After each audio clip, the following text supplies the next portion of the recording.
Agava Namibia ewagenza abataka ba Buganda bajajjaffe ab'obusolya okulaba Ssaabasajja Kabaka Ronald Muwenda Mutebi II byasobyemu ebintu tebitambudde nga babisuubidde. Ndoza so tubirabe then ate tulabe. Mutabani wa Ssaabatemu era nga ne mutemu Muhoozi Kanyarugaba yayisa message eri ebitongole byonna by'okwerinda ne mu unity zonna ku ssaawa 20 nga message eno yagituuma DTG era message ng'esoma bweti nti akiddamu Kabaka wa Buganda tagenda kudda. Kabaka wa Buganda tagenda kudda.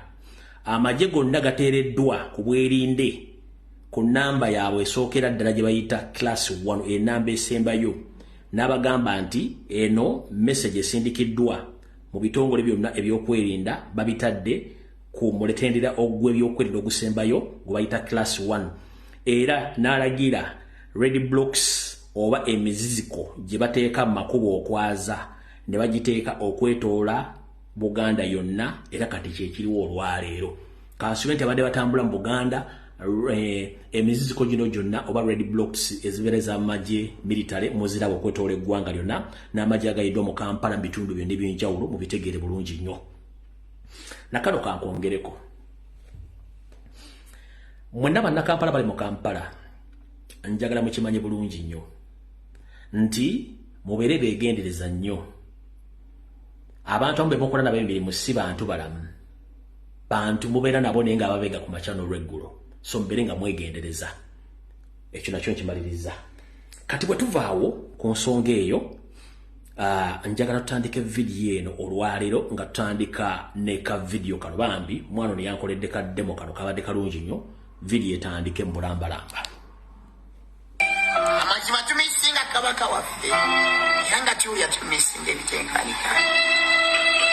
Obuganda bugatse n'abantu abalala bangi nkuyanja ab'enjawulo ab'endimi ez'enjawulo bali ajasi bagala kubanga balengera Kabaka because Kabaka bwe tuba nga tumulizeeko eddoboozi lyaffe amazima essanyu bwe litandika okuba nga tuwulira era ng'ebbanga ly'amazima amazima tetumuwuliriza amu emitima kati ssaawa zino gisobodde okuba nga giraliikirira amu tuwulira nga just we are heartbroken because ne tunaakulaba Kabaka waffe era nga bwe tuba tuwulirize ku kigambo twandibanga tusaba amazima tusaba tuwulirize ku Kabaka waffe wa Buganda buli omu asobola okuba nga amazima ga Katonda gakkana buli omu asobodde okuba nga awulira buli kimu ng'awulira essanyu naye nga ssaawa zino twagala kulaba Kabaka tusaba Justin mu ddembe mu bulungi amazima tulabe Kabaka waffe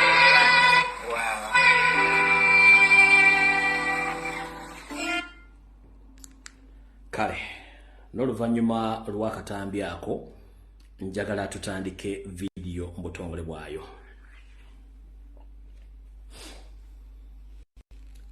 Okusookera ddala buli Muganda yenna waali njala kutegeeza nti kitalo nnyo ddala abadde tebamanyi kigambo kino kakibategeeza.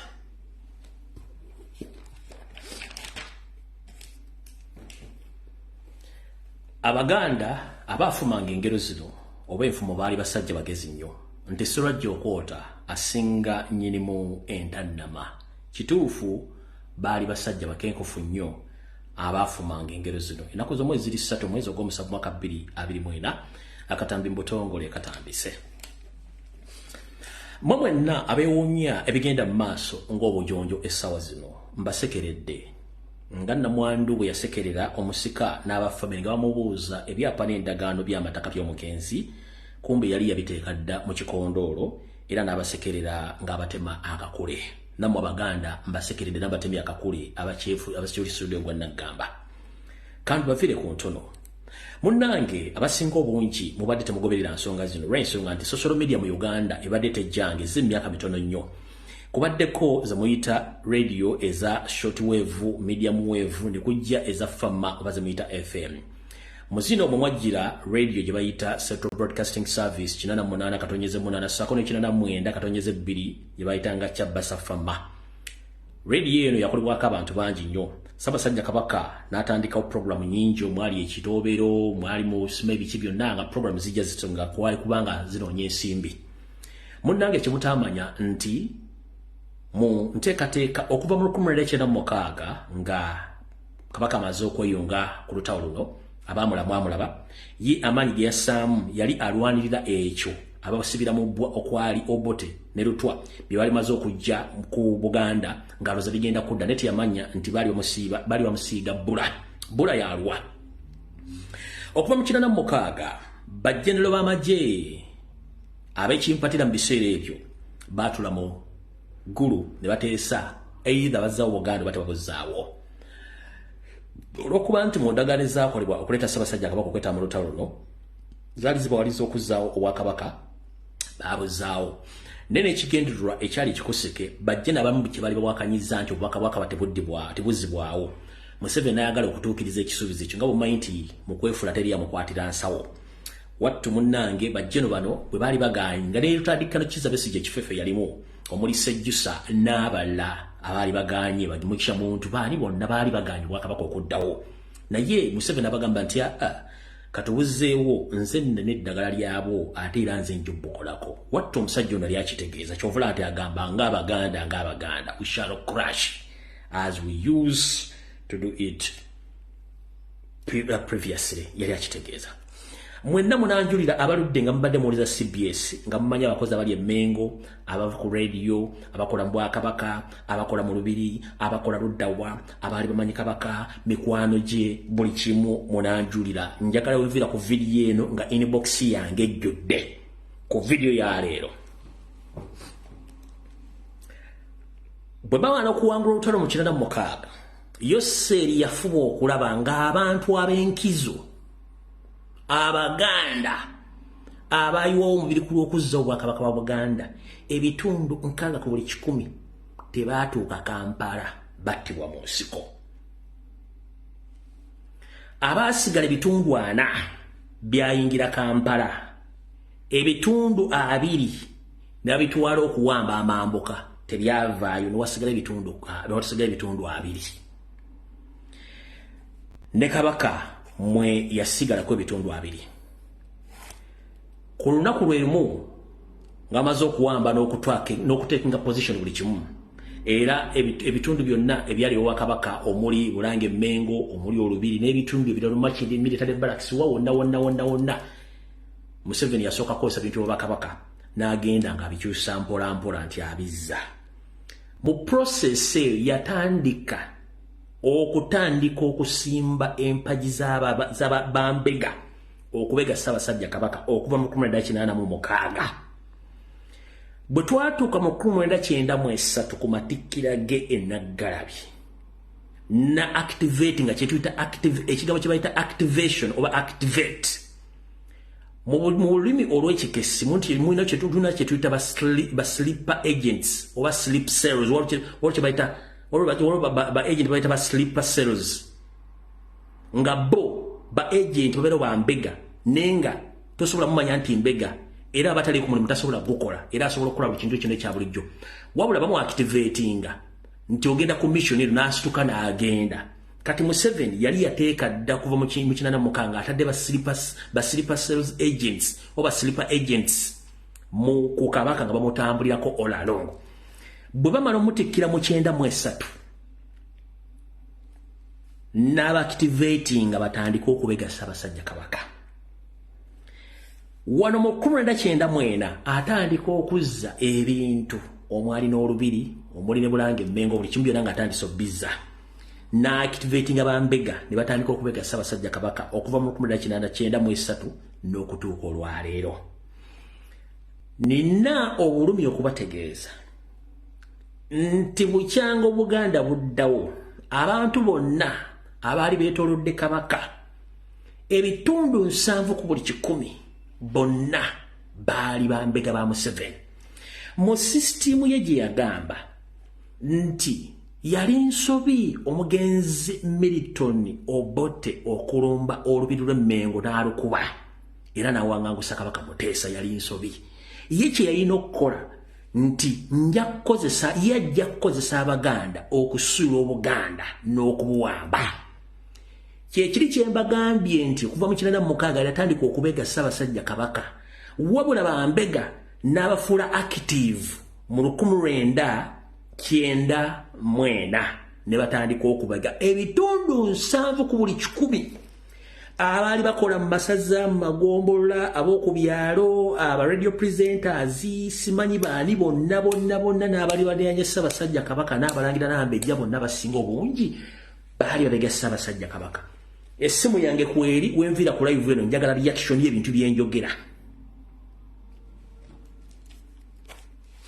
Wattu nga babega omusajja amanyi obuvuyo obwatuka ku CBS, baani abaali babega, abaali bakola mu Bulange, abaali bakola mu Lubiri, abaali bakola mu business za Kabaka, abaali bakola buli kimu okutuusa lweyaleeta Wasanya Kalu Charles Peter Mayiga n'atuukiriza mission ye entuufu ey'okusaanyizaawo ddala Obwakabaka nga ne Ssaabasajja Kabaka naye kootadde.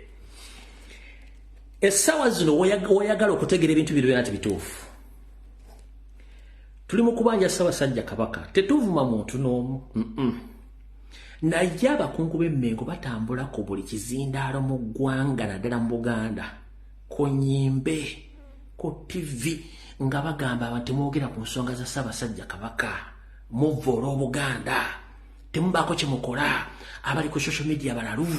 Kino kuliko bamemba ba parliament batambula bakola omulimu ogwo, kuliko bannabyabufuzi aba DP Buloko, simanya abe bonna batambula ntemwogera ku nsonga za Ssaabasajja Kabaka. Njagala bategeeza ku kintu kino buli muntu yenna n'abasajja abali mu diaspora abeeyita nti basajja ba Kabaka Mayiga be yalonda, bonna bana ba DP Buloko n'aba NRM bakola omulimu gwe gumu WhatsApp groups okumalamu abantu amaanyi n'obutabanja Ssaabasajja Kabaka.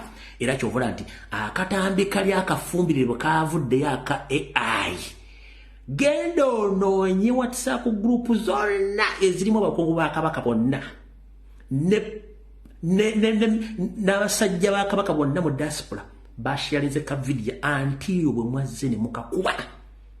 Era mbaga lindako abaana bano batuufu, era bambasirise abakyekaza beekaza naye bambasirise, bonna babadde bambega era nga bakolera Mayiga nakati bakyakolera Mayiga.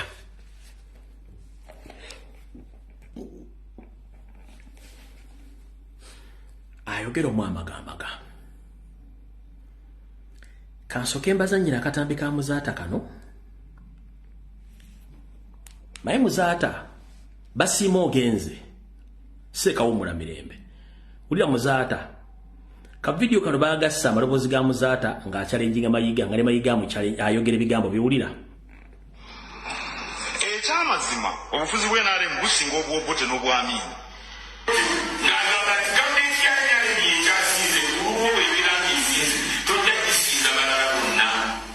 Bajeganga Amini oba Obote y'abantu ababeera abanene ekundiri emirembe nekotukutegeeza abantu n'okunayita abajega mbwagamba nti gavumenti ya Amini yali nungi n'ey'Obote obayita abajega naawe otayinza kutuuka bakugambe naawe awalira gavumenti nga tabatidde bakuyita omujega ate bw'oba omukulembeze ng'oli wano n'olina okugonda olubegendereza bw'ona ogatta ofuma abantu bijega nabo nimuwoto ekisirye nabo bajja kuvuma obujega ate bakuvume n'olulunkamu okubeera nti bakuwadde ke bakuwadde olubaasabaasa olubaasabaasa olwo bugenda otandika okwonoona institution y'abanno olw'obubaasa ekyo naffe kikyamu. Omugenzi Sheikh Muzaata yali mukyamu. Ono yajerega Obote n'ajerega Amini nti baali bajega, era gavumenti ya Museveni togigeraageranya ku ya Amini. Muzaata yamugamba ekiseera kigenda tuuka nga naawe gavumenti gy'ogamba nti esinga eya Amini nga mbi nnyo, nga n'abantu gwe kennyini ate batandise okuyisaamu eggaali ku the extent bajja kwogeza ne byotasobola kwogera nga n'ababaasa omaze ogakwata. Sheikh Muzaata yali mukyamu. Kitegeeza muwe nnyo abasajja bannaddiini amatu niyo boogera, muwe nnyo abantu abajja ku social media ne boogera ensonga zino nga tatidde bulamu bwe kubanga abantu babeera baliko obubaka wa Katonda bwe boogera okuteesa okutambuza ensonga zino. Kansokeze njagala mufe nnyo ku pay details ku bintu muzaate byayogera mu kavidiyo nkasembayo biki bigenda mu maaso saa zino ku mayiga. Ekyamazima obufuzi bw'NRM businga obwobote n'obwamiini. N'agamba nti gavumenti ya NRM yekyasize kubuwo ebirangisize tojja kusiza balala bonna. Osi kubajeganga amiini oba obote. Eby'abantu ababeera abanene ekundiri emirembe naye okuterekerera abantu n'olunayita abajega. Mbwagamba nti gavumenti ya amiini yali nungi n'ey'obote obayita abajega. Naawe tayina ejja kutuuka bakugambe naawe awabira gavumenti nga tamatidde bakuyita omujega ate oba olukulembeze ng'oli wano n'olina okuba ng'olubagendereza. Bw'olokati ofuma abantu bijega nabo nimuwote kisibye nabo bajja kuvuma obujega. Ate bakuvume n'olulumukamu okubeera nti bakuwadde ke bakuwadde obubaasabaasa. Obubaasabaasa obwo bugenda otadde okwonoona institution ya banno olw'obubaasa ekyo tekikyamu. Sheikh Nuhu Muzaata batte yalimba. Alright, tugenda mpola. Tugenda gikwata mpola. Tugenda gikwata ki? Mpola. Kati mu katambi ke baatadde njala okubaza mwenna abaana abakoze analysis ne forensics nze bwe nabadde mmaze okuvaako mu bali nnyo balidde ba comrade. Mwasoma era mwayita. Naye nina kyenjagala ekirala mutegeere empandiika y'abaaka bano engeri gye bawandiikamu Oluganda ku nkomekerero y'akatambi ka Ssaabasajja Kabaka. Ebira byonna mwabyogedde birungi nnyo naye nina kyenjagala musooke muwulirize mu katambi kano aka Ssaabasajja Kabaka gye kakomekereza wali kati kaakano kengenda kabazanyira. Kati kansooke mmala bategeeza ekintu kino mukitegeere bulungi nnyo. Mu Buganda tulina ebigambo bibiri. Bwe ngamba ba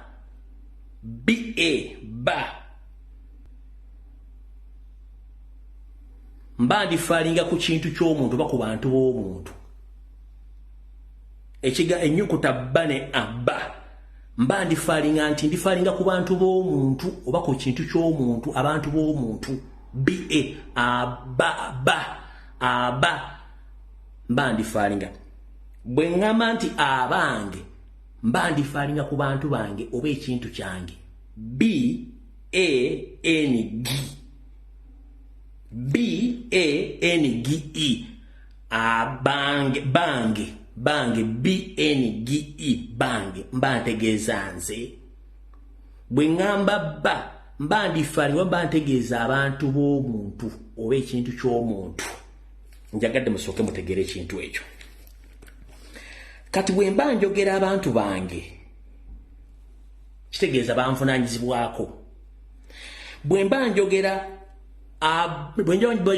ba oba abantu ba gundi mba ndifaalinga ku bantu b'omuntu gundi.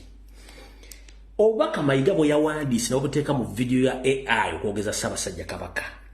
Mwenna twanalayizinze forensics, plural, Kabaka obuteyanjula, obugali maaso, empeta, omutwe, Kabaka obutatemya kubanga mu butonde omuntu yenna omutonde atemya wakati w'emirundi mu ddakiika ezo temya emirundi wakati emirundi 46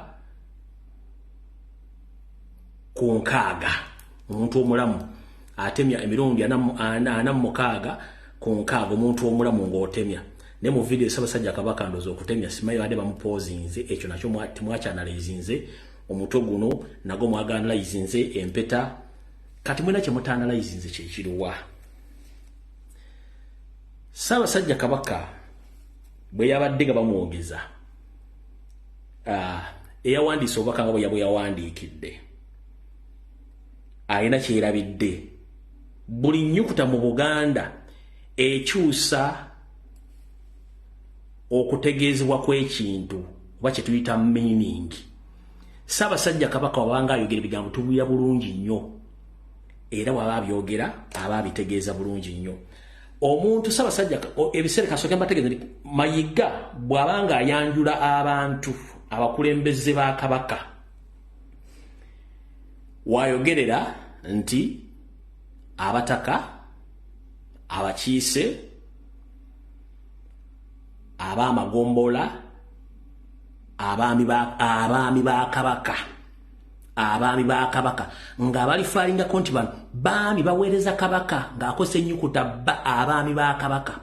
Kati mu kavidiyo kano aka AI Mayiga bwe yabadde nga yeetaddemu ng'ayagala bamwebaze yeerabidde okukyusa obwannannyini bw'abaweereza ba Kabaka n'alowoozesa abantu ti Kabaka ate yeebaza abaweereza ba Kabaka ki ng'ate kennyini gwe bawadde gwe eyasomye speech ye ate yeebaza abaami ba Kabaka abasajja abaami ba Kabaka ab'amasaza n'ab'amagombola. Oba munfunye bulungi nnyo kankabazanyire wano kuba saagala balwisa wano alinda minisita wakati kusomoozebwa wenjagala muli enjawulo twebaza Katikkiro baminisita n'abaami ba Kabaka bonna olw'okusigala ne abaami ba Kabaka. Ssaabasajja Kabaka aba ayanjula abantu abo abanjula nti ab'amasaza ab'amagombola oba n'ateekako abaami banga b'amagombola n'ab'amasaza wabula ono bwe yakoze empandiika ye yakireseeyo ng'alinga aga nti Kabaka yabadde yeebaza abaami ba Kabaka omulala ba Kabaka omulala kitegeeza nti eno yabadde fake message gye bawandiise nga beerabidde Oluganda olujjanjawaza bulungi nga Ssaabasajja Kabaka bw'alwogera. Oba munfunye bulungi abaana mwakoze forensics naye ako mwakeerabidde. Kitegeeza nti eno buno obubaka bwonna Mayiga yabwewandiikidde neerabye nti Ssaabasajja Kabaka ate tasobola kwebaza abaami ba Kabaka. Abaami ba Kabaka ki? Era Ssaabasajja Kabaka ga nti ab'amasaza ab'amagombolola ne abaami ba Kabaka ki? Mbagambe ennyukuta bbiri za njawulo ba ne a ba. Obwana yalige nti ab'amasaza ab'amagombola weyandibadde akumunete no abaami ba Kabaka ate nga Kabaka yennyini yasoma obuki yasomye obubaka obwo. Ndowooza mukitegedde bulungi nnyo. Oli yawandiise lip speech eyiye n'agiwa Kabaka ne bagiteeka mu AI agisome. Mu Luzungu bagiyita reported speech. Obubaka oli ng'akuwandiikidde obubaka ng'omusomere ku lulwe so si bwa Kabaka nti yawandiise oba yeesomedde obubaka obwe nedda. Ekyo kikyamu nnyo. Ndowooza mutegedde bulungi nnyo. Kati abazze ne bakola simanyi bana basome bakagege baani bonna mulina ebintu nabagamba ekizibu kye mulina bw'oba oyagala okumanya owaaka bano totegera naye mulinde engeri gyasengekamu ebigambo bye by'Oluganda engeri gyaweerezamu obubaka bwe gyabugatta ojja mukwatira mu makoono omukya. Kati Mayiga mu bubaka bwe yawandiise ng'ayagala AI omusomere bulowoozesa abantu Kabaka yabuwandiise yeerabiddemu ekigambo nti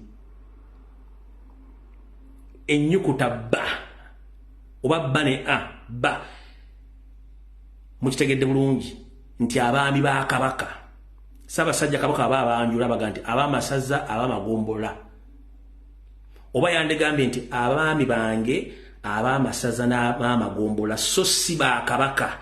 Kiba kitegeeza nti already oyina omuntu omulala Kabaka omulala gwe yabadde yeebalizaako yaani Kabaka omulala mu Buganda tulina ogwo ye Kabaka ate asobola kuyita abaami ba Kabaka ab'amasaza n'abagombola.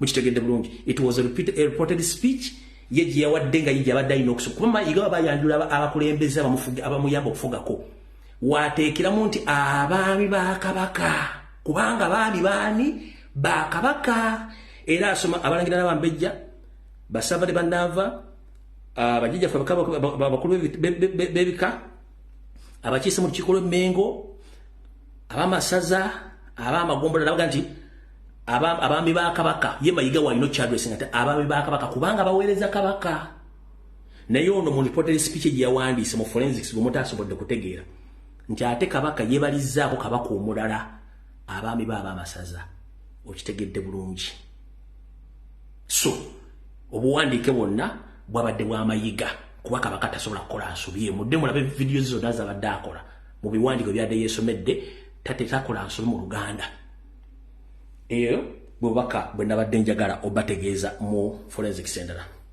Alright, njagala okwebaza gwanga mujje nendo za kasooka tukole ddala forensics omulala wano tumalirize tugende mu maaso n'ebirala kuba obudde tulina butono ate information nyingi.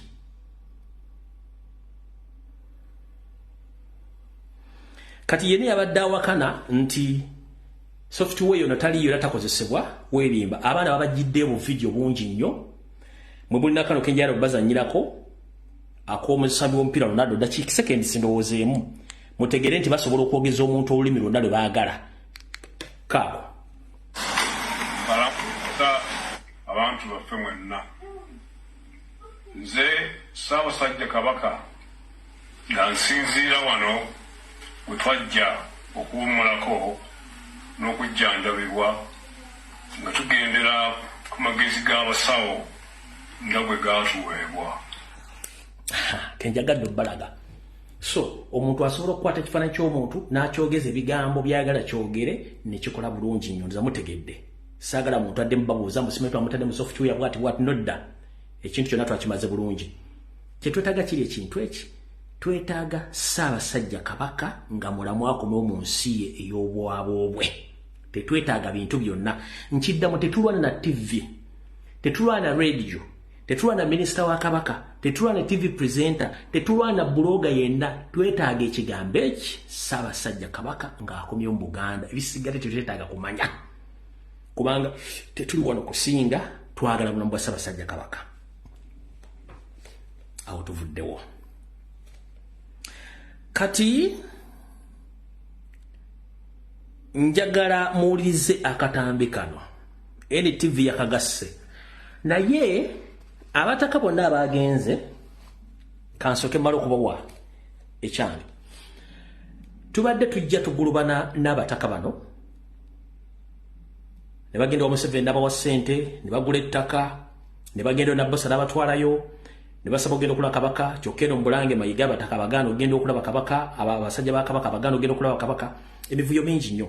Njala kubuuza Obuganda bulina enkuluze kye kitongole ekikwasaganya ekittavu kya Buganda era ensimbi mweziri.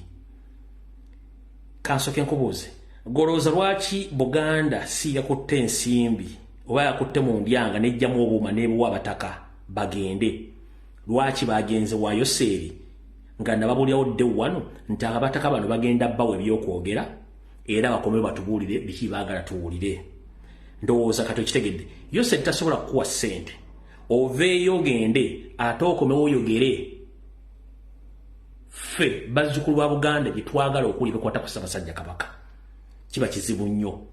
Kati njagala Abaganda mwana mutegedde temana abasajja abagenze bonna ekisinga obukulu nti abasajja bonna abagenze si bataka ab'enkizo bonna bansowole abataka b'enkizo basigadde yenna gwe mawodde nga yagenze abo bataka baki bataka ba bikwangala era abataka mmwe nga sinazanya akatambi kano jala bagamba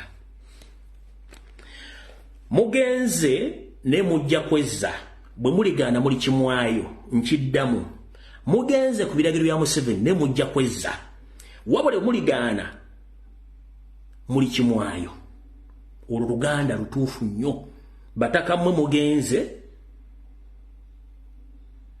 mulyezza bwe muligaana muli kimwayo munki mwanange yesimanyi ye munakimwayo kubanga ye Yoseri taleka bujulizi okulya nkuzibwa kw'abasukka n'okweteeka ewalaba ng'akajonjo kw'abasukka teri muganda eyabalaba nga mutudde mu maaso ga Museveni nga munekaanekanye mitega nswera n'ebizibaawo n'abawa n'ekyeggulo ne mulya ne musaba ne ssente ate mugende kati njagala mu paying attention ku katambi kano njagala muwulirize wa Semba wokka ekisookera ddala omuntu yali yagadde okubuuza bano abataka abagenda abalyezza bwe baligana bali kimwayo oba tuli bakimayo mu ngeri yonna baagala tugamba nti ekibatwala ekikulu kiki nga mukama waabwe Museveni ne mukozi we Mayiga baafulumiza akatambi akoogeza Ssaabasajja Kabaka kati bo nabakatambi bakawakanyiza ekyabasudde mu kutambula bagende kiki ekyabatutte nabakatambi bakawakanyiza kubanga akatambi olwali badde okufuluma bali baganda ekibadde kitutwala awattu tumulabyeko ayogedde nammwe akatambi mwakawakanyiza kyekibuuzo kubanga ekyadde kibatwala proof of life bagiretedde mu AI ate nammwe akatambi olumala okufuluma enkeera nemwe ne mugenda ani asiriwaza mulimu temulabanga abazanyisa omuzanyo gumutategeera njagala muliza akatambi kano wabula ku nkomerero y'ako abataka babiri abasembeyo okwogera mugenderere nnyo ebigambo bye boogera lwaki mbigenderera nnyo mu Luganda tugamba gambo bbi wamwenga alisanga ku mwoyo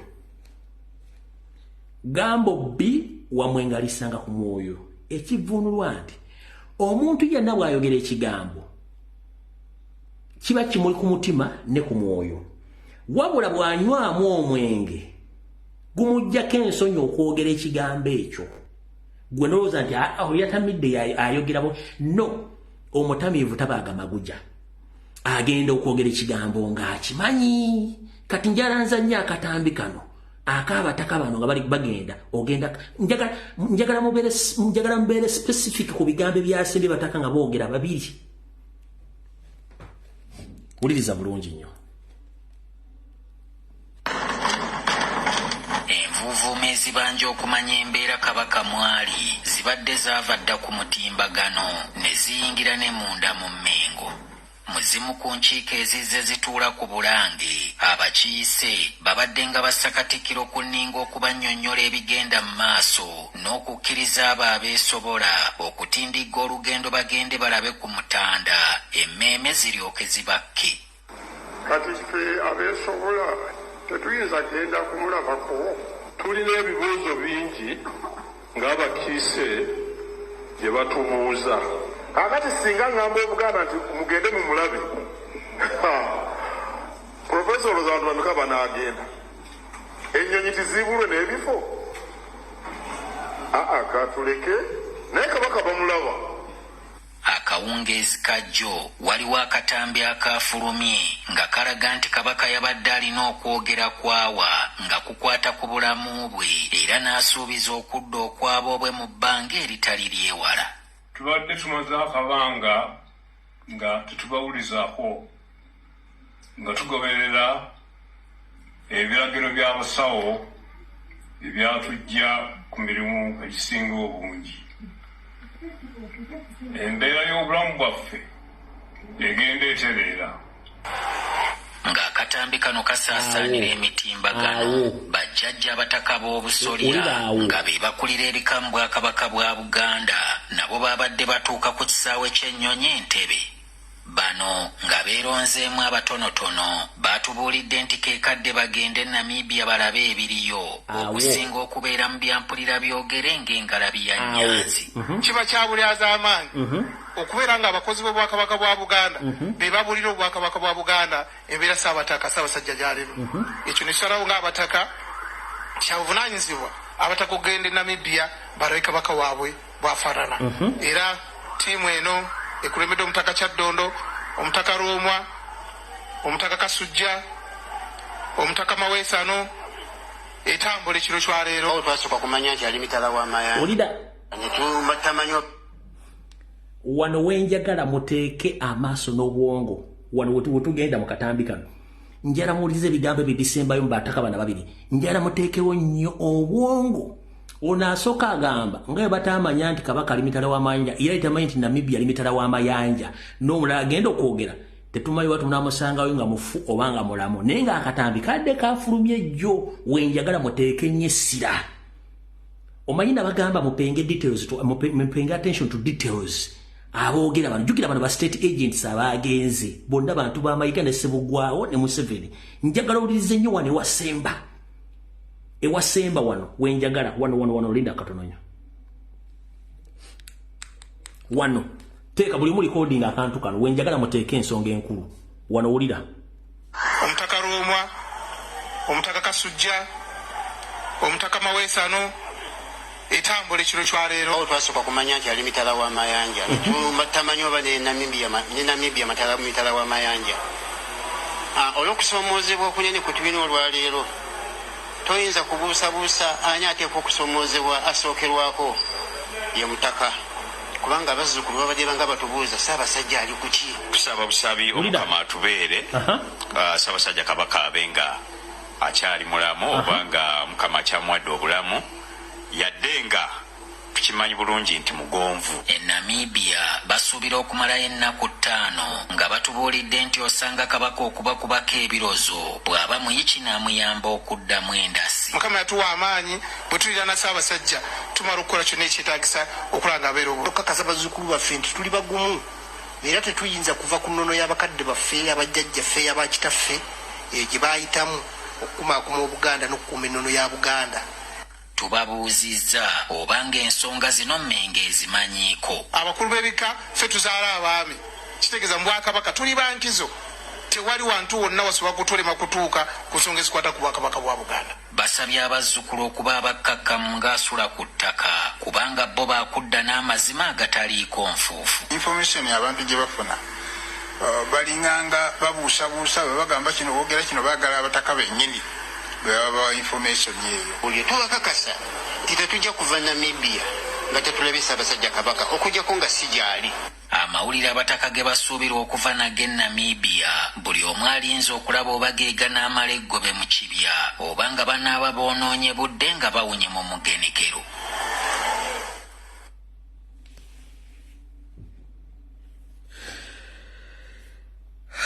Munansonyiwa okuseka ebyembi bisekerwa. Ebyembi bisekerwa. Otulo tetumanyi alilirira nnyina. Nkiddamu ebyembi bisekerwa naye otulo tetumanyi alilirira nnyina oba kitaawe. Kanzeeyo wano. Abataka bana beeyita abataka. Ebigambye bayogedde bana babiri byokka bikumala okumanya nti bamanyi kye bagendako. Temukwata mu video mugireke etambule. Wano wokka wano. Njala muteeke nnyo obwongo wano wokka wano wenjagala.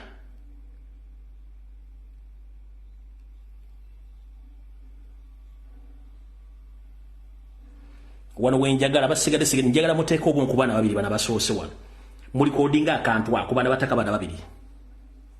Oli yagambye Namibia batamanyi nti kiri mitala w'amayanja. Oyo nenga mutaka omukubako nti atamanyi nti Namibia kiri mitala w'amayanja zadamanyi Namibia kiri oba kiri Kasanda oba kiri mu Bwendo oba kiri mu Northern Uganda. Oyo ne mutaka naye agenda.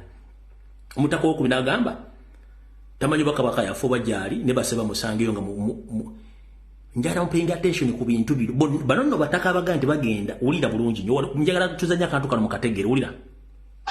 Omutaka Maweesano etambula ekiro kyaleero twasooka kumanya nti ali mitala w'amayanja tamanyi oba ne Namibia mitala w'amayanja. Olw'okusomoozebwa okunene ku tubina olwaleero toyinza kubuusabuusa ani ateekwa okusomoozebwa asookerwako ye mutaka kubanga abazzukulu babadde banga batubuuza Ssaabasajja ali ku ki. Tusaba busabi omukama atubeere Ssaabasajja Kabaka abenga akyali mulamu oba nga mukama akyamuwadde obulamu yadde nga tukimanyi bulungi nti mugonvu. Namibia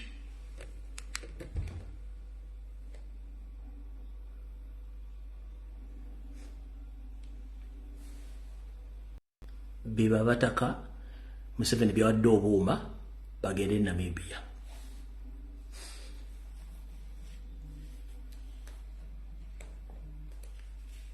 Singa ensimbi oba obuuma oba tadde mu lugendo badde babutujje mu nkuluze ya Buganda tetwandibadde nankenyera. Naye nzize mbagamba video nga maganti abasajja bano Museveni agenda basindika bagende ku biragiro bye era alonde mbawulira nti beyesiga era bagende. Banyabo ne basebo abataka abenkizo abadde besaano genda oli omutaka jagambye oba tamanyi Namibia mitala wa mayanja ne mutaka agenda ayina abaana basona mabera bamba bawasa balina n'abazzukulu. Kati omutaka Kasujjulubinga taliiko, omutaka Kairaga Ajule taliiko, omutaka Mugema taliiko. Kati ono omutaka Kasujja eno Nsowole gitwandiise Nsowole embidde etaliibwa etasibibwa muwumbo gwa mmere basogolamu mbiso omusogolerewo oguvaamu enkenku. Ono Kasujja gomuwulidde ono si Kasujja omutuufu eno Nsowole mubadde nga mulya program bazzukulu ba Kasujja ebusujja nga bawakanya obukulembeze bwono Kasujja owekulya mu street. Eno Nsowole oba mbidde ey'abataka etasobola kusibibwa muwumbo nti bagifumba mu mmere. Ono Kasujja mufu bwe fufulufu tajibwako baka bwabazzukulu be oyo mufu. Kasujja omutuufu teyagenze oyo gwe mulowooza nti Kasujja mufu. Mutasingwa teyagenze taliiko. Musolooza oyo musajja attu n'ekigambo kye bakimenyawo. Mutesa Wengo oyo naye teyagenze. Kati kuno kwandibaddeko abakyala bano babazaala ba Kabaka babiri. Kwandibaddeko Nabikande oyo tebamanyi Mayiga tamanyi Nabikande oba yaani. Era singali amanyi wali andibadde yamujja ekiwujjula mbuli ebyaba bya Buganda. Omayi otatudde mu kubikola sikati bye Mayiga ne bamutega sikati kino ekidomola kya bidi kwa kiriko sikati wala yakifungula. Kati Mayiga yanoonyako Nabikande n'abuuza Nabikande yaani. Njala kumanya Nabikande yaani akola ngani ku Nabikande yamubula tamutegeera. N'anoonya Nakubulwa nga ne Nakubulwa naye amwagala. Nakubulwa yabula tamumanyi Nakubulwa yaani. Kati bano singa bano badde bagenze twandigambye gusinza ayisa abasajja Kabaka katulinda abantu kye banaayogera naye bano abaliwo.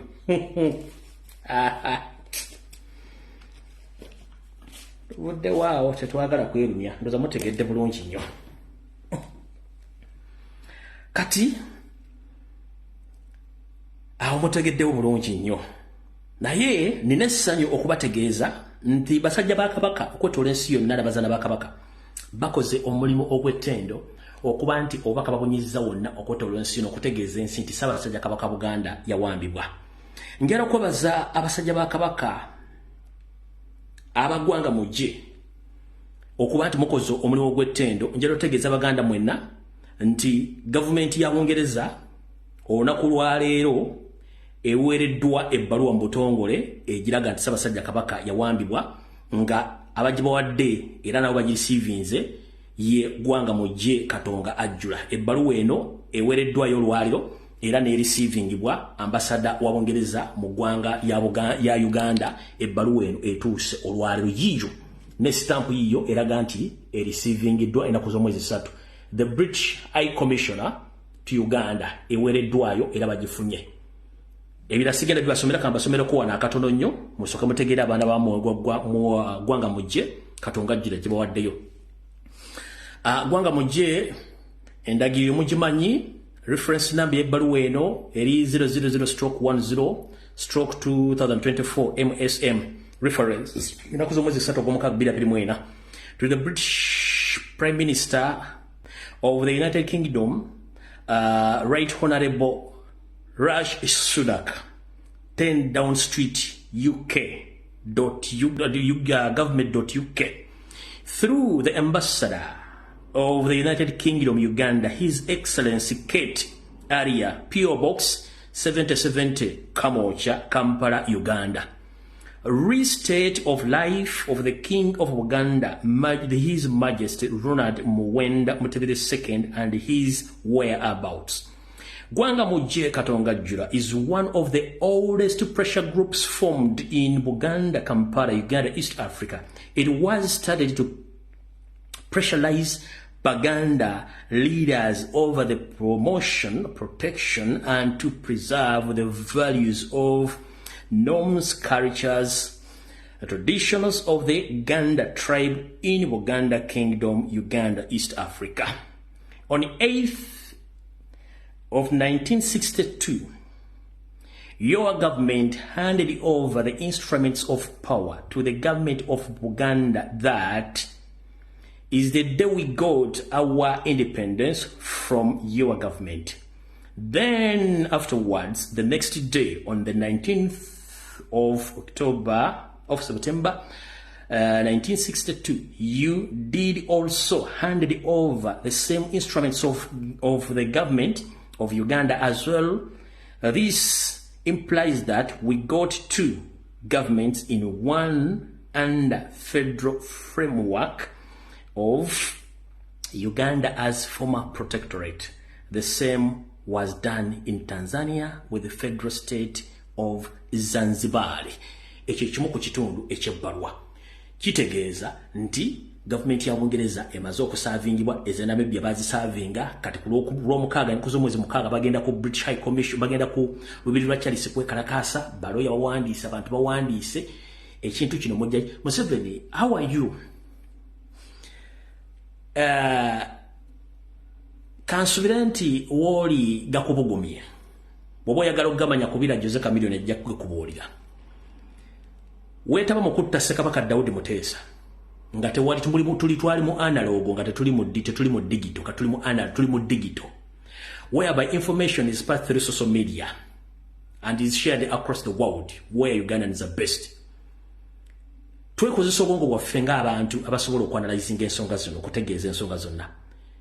Kijja kuba kya nsonyi nnyo okuba nti ensi egenda tutegeera nti weetaba okutta mu Ssekabaka Muteesa, weetaba okutta mutabani we ng'okozesa enkwezenge. Information tujina, evidence tujina, buli kimu tukirina, so it's high time you abort the mission. Kabaka tasula mu njuyo, Kabaka sigwa omulisa, Kabaka yakuyambako. If it wasn't Kabaka Ronald Mwenda Mutebi II, wandibadde wa? Where will be without His Majesty the Kabaka of Buganda? The same question I'm asking Janet Kembabazi. If it wasn't His Majesty the Kabaka of Buganda, wandibadde wa? Wandibadde ofuirawo omukka gwe mukazi gwe.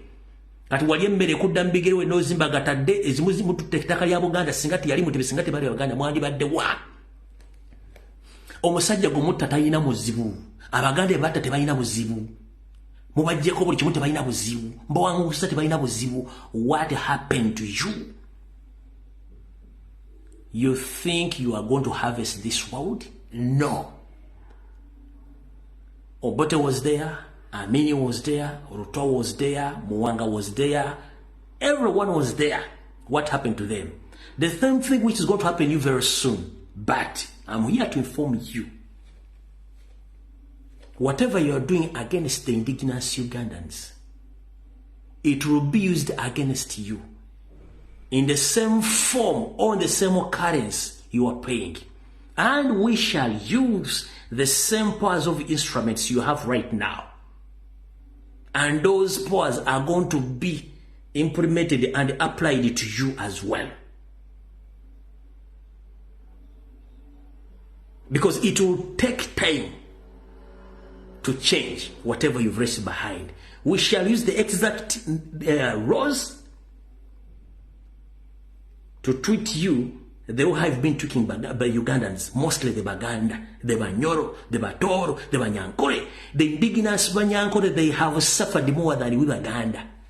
Nchidam, ladies and gentlemen, the indigenous Banyankore, they have suffered more than we Baganda. Because remember, the history says that Museveni at one time, he wanted to become the Mugabe of Ankore. The indigenous Banyankore said, Wakasura Nyoko, it is impossible to sola kufuka Mugabe. Twayanga twalemana era ne bagaanagana okuzza obwakabaka bwa Ankole baagaana kati n'ayagala yeefuule nti ye asobola okuba nga akonkalinga buli kimu. It is very impossible. Omwavu asigala mwavu ne bwafuna ssente era asigala ayolesa obunafu bwe obukopi bwe na buli kimu okukiraga nti mukopi. There is no how you can treat someone you don't feed, you don't pay money, you don't pay what, and you treat someone like an animal. Chichi mulina. Chichi chibali mbongo. Modira motya omuntu akubezezaawo n'akuliisa n'otandika omutulugunya okumutta. Kabaka yabakola ki? Omuganda yabakola ki? Omunyolo yabakola ki? Omutoro yabakola ki? Omusoga yabakola ki?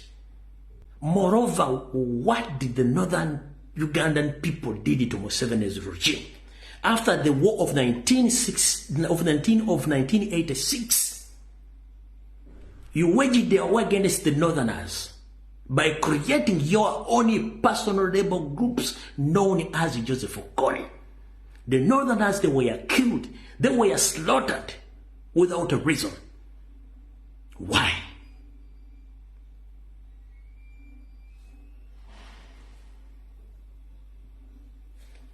As you speak right now, you spend almost a half of the economy into the spy network across Uganda, in the diaspora, whatever you want to put spies there. Busy poisoning, busy spying, busy torturing Ugandans as if you are going to harvest this world. Nobody will harvest this world. I'm repeating this message. Nobody will harvest this world, and you will go with nothing.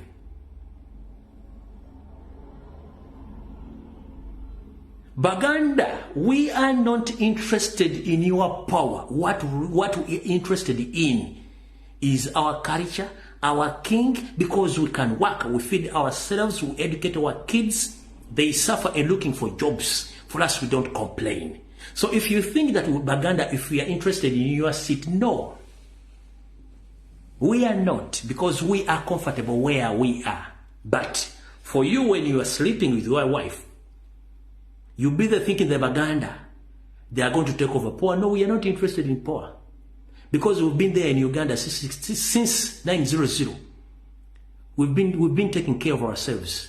No one. We don't depend on the government. That's why you found it very difficult for some people on social media to be compromised, that those who think that they are there for money only.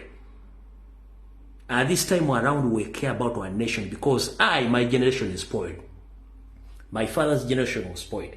I can't leave my grandkids to suffer the same way I've suffered. No. A big no.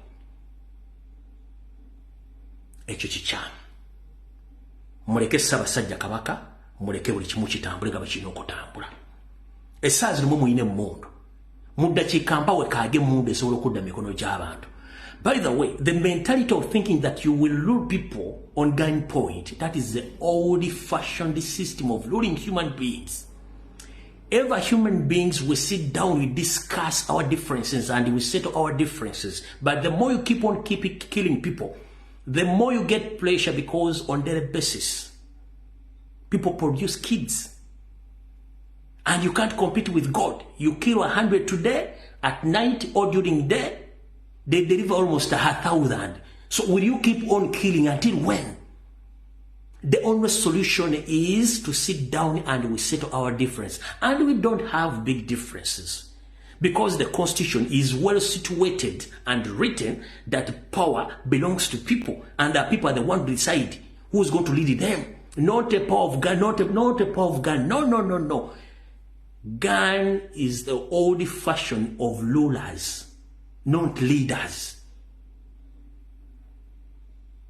Ask yourself, why the big nations, they are the ones supplying weapons to Africans who still have that mentality that the guns can rule people? No. Ask yourself, why big nations like USA, Canada, European countries and UK, they are supplying weapons to Africans? Because they know, for us, we are still behind. We think using gun is the way how to lead people. No. Because for them now, they have democracy. They sit down, they solve their own problems, not using guns. But for you, on daily basis, you purchase weapons of mass destruction. Who are you fighting with? Toina gorwana na ye. Toina talina golwana naye. Ulwana nani? How dare you fight with your own citizens, the taxpayer? You fight with them, you kill them on daily basis. You are lucky enough that Ugandans, they don't care about politics. As long as they have jobs, they sleep, that is all, nothing they want. Basa solo musolo unwilling, and you enjoy. Ladies and gentlemen, kasokana kano kabagambe bayingala byange biramu ebintu bingi. Gomuzadde yenna, Janet Kataha Museveni, alagidde Minister of Education ne UNEB. Okuddamu okubiringa buto buli mwana yenna agenda okutula P7 senior 4 ne senior 6 1. Already abazadde bali basasula dda sente zaabwe eza P7 ebibuuzo ne senior 4 ne senior 6. Mu senior P7 bali basasula emitwalo 8 babalagidde badde basasula emitwalo 8 kati je emitwalo 16. Aba senior 4 basasula emitwalo almost 2 babage